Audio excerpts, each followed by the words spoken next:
This is a quick video to cover some of the supplemental and additional information regarding the installation of the Artillian Grapple and Diverter kit.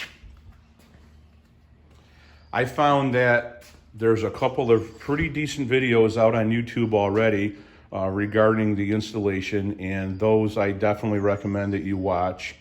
However, those units didn't exactly match mine, and what I found was conditions that were slightly different than theirs. So this video, I'll try to cover just those differences. And then of course, I highly recommend you watch those other videos to get the more detailed instructions. Those will remain the same, but depending on which unit you have, you may find that yours more closely matches mine, and in that case, this video hopefully will help you. So the first thing I'll start with is wiring. The wiring was pretty straightforward, but you had to put some thought into it and figure out the best routing path for you. Of course, you're going to start up here and with the switch, and routing down through here is really straightforward. This boot it lifts out really easily, and getting the wire to fish down here is no longer a challenge. Previously, I believe all the connectors were it was one solid piece of wire, and getting those connectors to fish down through here was of course going to be impossible. What Artillian does now is the wiring harness has some quick disconnects on it. And unfortunately though, where they placed those wasn't the best location. I won't be able to get it here on video, but about halfway down the fender here is where those quick connects are. And so they're going to be exposed to all of the mud and rain and water and snow and everything else that you encounter and splash up underneath here. So my suggestion would be to maybe stick some dielectric grease in there to keep some contaminants out, and seal them up with some electrical tape or whatever you find suitable, and then refish the wires down through, and you should be in a good spot.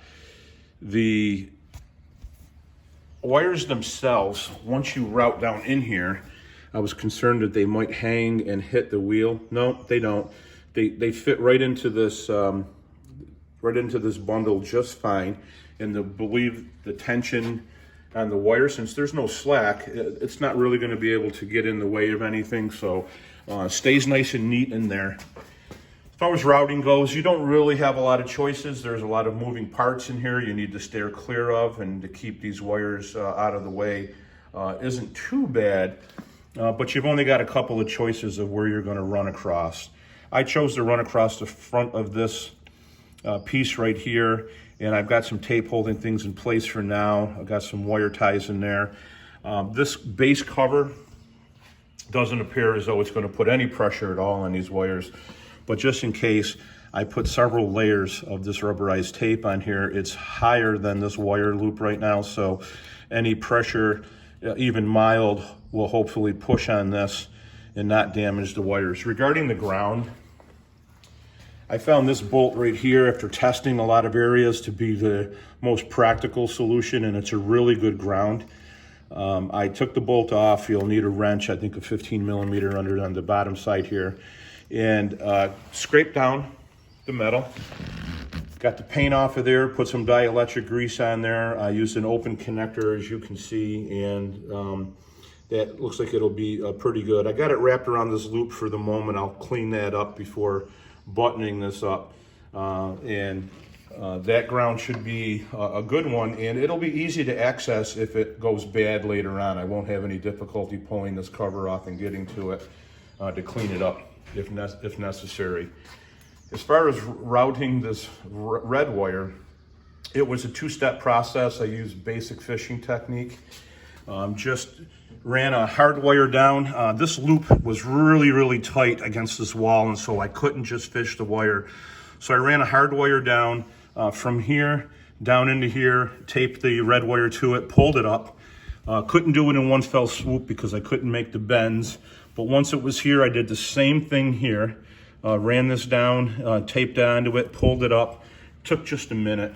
Once pulling this bolt out will help you a lot because you'll have just a little bit more room in here. It's not necessary, but I did it and it gave me a little bit of extra space. There's absolutely no tension on this wire here, so there's not going to be any stress on it. And I liked this route because it appears to be 100% out of the way of any moving parts. As far as wiring it to the fuse block, once again, I used Tractor Time with Tim's connectors that he suggested. I bought 3 of these from Napa. They were really cheap. I didn't crimp the first one exactly right, so I ended up using 2. This is the 3rd spare right now. And plugging into this fuse block wasn't quite as firm as I thought it was going to be once I put that connector in, but once I got the fuse in place, it seems to be holding really well. Now these fuse blocks are just like your bus bar at home. They're energized on the one side, and you just need to put the wire in the fuse in. It completes that connection. And in this case, I tested before selecting which slot I was going to use. And this particular one on this unit is energized only when the key is on. That's the way I wanted it. I didn't want it energized all the time by going straight to the battery.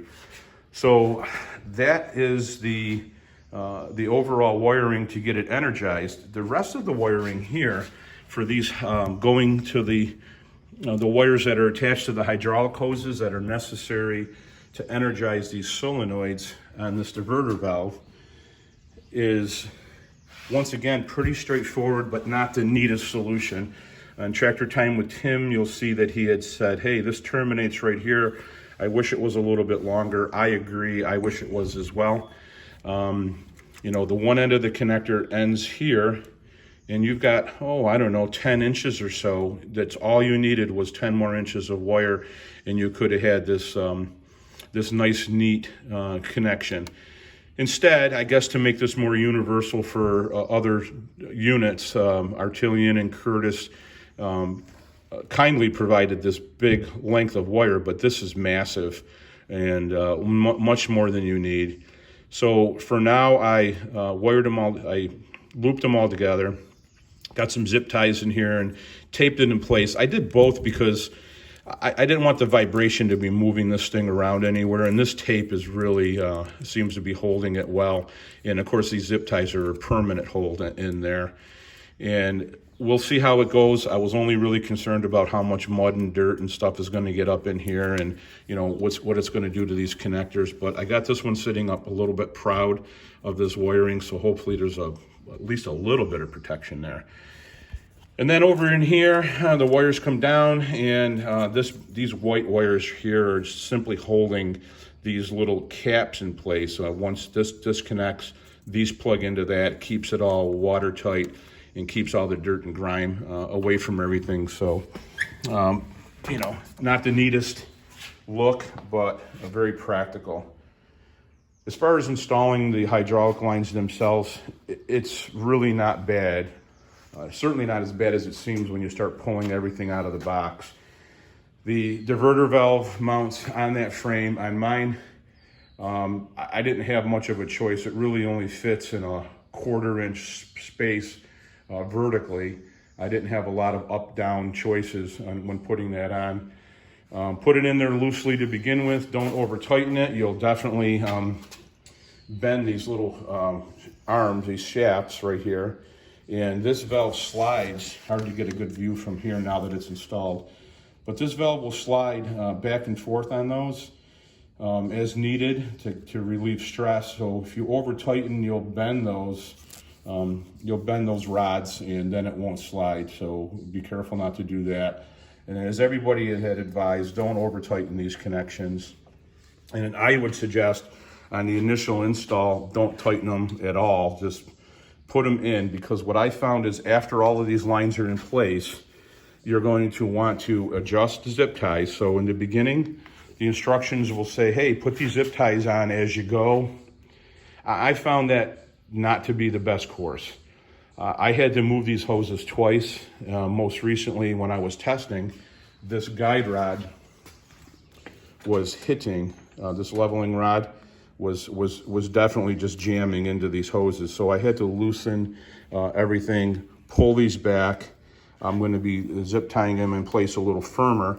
And if I had those zip ties in place early on, I would have had to cut them all off anyway. So my suggestion is to put a couple on in the beginning, just to kind of hold things where they're at. But after you do the final adjustments, then you can go ahead and put the rest of them on. This unit doesn't look on mine as it does on all the others. So I think it's good to test yours and make sure that everything's routing the way you need it to be. On my 2021 1025R, this little bracket that holds the hoses was facing the opposite way. I had to take it off, turn it this way to hold these hoses. It was 100% in the way of this diverter valve. There was no way I was going to mount it with this bracket mounted the 180 degrees from the way that it's facing right now.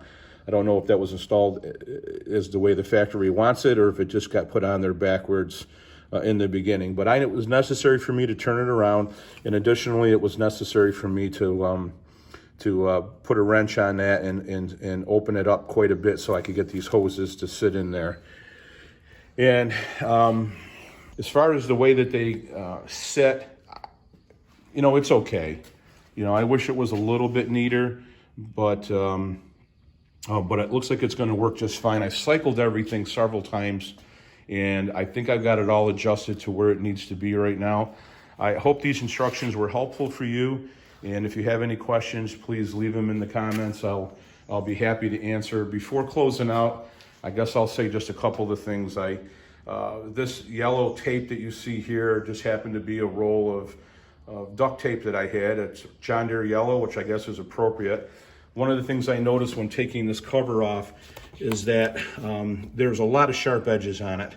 And I could see that it was going to scratch this brand new unit, and I didn't want that to happen. So I put this tape on there. It appeared to be just thick enough, but absolutely necessary. These edges were getting gouged really bad. It would have been some ugly scratches had I not had this on there. So it looks like it was a good precaution. You might want to consider that when you install yours. And I would also say just read those instructions 2 or 3 times, watch the videos from others, and hopefully this one will be a good supplement for you on that. And I hope your installation goes smooth.